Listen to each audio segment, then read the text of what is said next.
तशी आता आली गोकुळची निवडणूक संपली. प्रशासकांनी चार्ज घेतल्यापासून जवळ 50-60 हजार लिटरचं दूध संकलन कमी झालेलं आहे आणि हे राजकारणामध्ये काही अधिकारी भाग घेत असल्यामुळं हे प्रकरण उद्भवलेलं आहे. तर मी दिला इशारा, तो जाता जाता दिला इशारा पुढे आहे. आता गोकुळच्या निवडणुकीबाबत जरा सायलेन्स सर्वोच्च न्यायालयाने निर्णय दिलेला आहे. त्याबद्दल वेगवेगळे अर्थ हे अधिकारी काढतायत. आता आपल्याला माहिती आहे की लग्न सराई संपलेली आहे. 15 तारखेपासून अधिकचा महिना झाल्यामुळं आता लग्न एक महिनाभर काय होणार नाही. लग्नात आपण जात होतो त्यावेळेस काय करतो, 3 मंगलाष्टका, 5 मंगलाष्टका, 7 मंगलाष्टका. लग्न जवळ कसं आहे, आधी लग्न घटिका समीप, तशी आता आधी गोकुळची निवडणूक समीप. पण सुनावणीला ज्या पद्धतीने उशीर होतोय, वादाचे प्रसंग त्या ठिकाणी घेत आहेत, पोलीस बोलवा अशा पद्धतीची भाषा अधिकाऱ्यांना याबद्दल आम्ही सगळी बसून चर्चा करणार आहोत.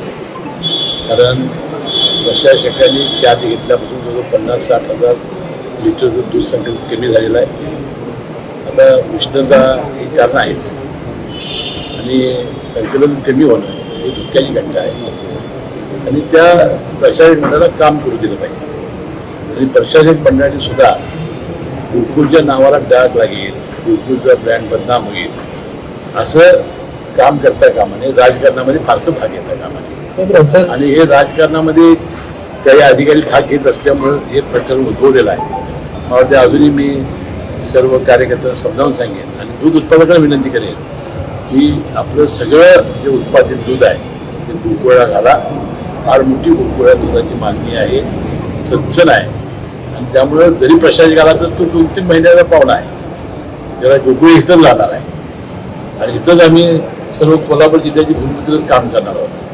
त्यामुळे तिकडे लक्ष न देता संघ कसा वाटेल यासाठी दुधाचा पुरवठा करावा. अजिबात तिकडे लक्ष कोणी देण्याची आवश्यकता नाही आणि आंदोलकांनी सुद्धा आता त्यांचे जे महत्त्वाचे प्रश्न आहेत ते सोडून इतर वेळेला त्या प्रशासकांना त्रास न देता त्यांना काम करू द्यावं. पण तुम्ही म्हणताय की काही अधिकारी राजकारण करतात किंवा राजकारणात भाग घेतात असं, मग अशा अधिकाऱ्यांवर काही कारवाई संदर्भात नाही. आता कारवाईचा संबंध नाही. आता मी दिला इशारा, तो जाता जाता दिला इशारा पुढे आहे.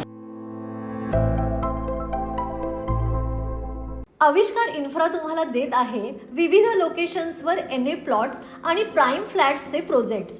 नंदिनी जाधव नगर, शांत निवांत कोल्हापुरात घर म्हणजेच नंदिनी जाधव नगर. मल्हार रामगिरी, तुमच्या स्वप्नातील बंगल्याची पहिली पायरी. मल्हार रामगिरी हातकणंगले. पॅनोरमा हिल्स आंबा, सह्याद्रीच्या कुशीत निसर्गाच्या सानिध्यात तुमचं स्वतःचं farm house. Padmavira city Jaysingpur, एक आधुनिक लाईफस्टाईल देणारा 1 and 2 BHK होम्सचा प्रोजेक्ट.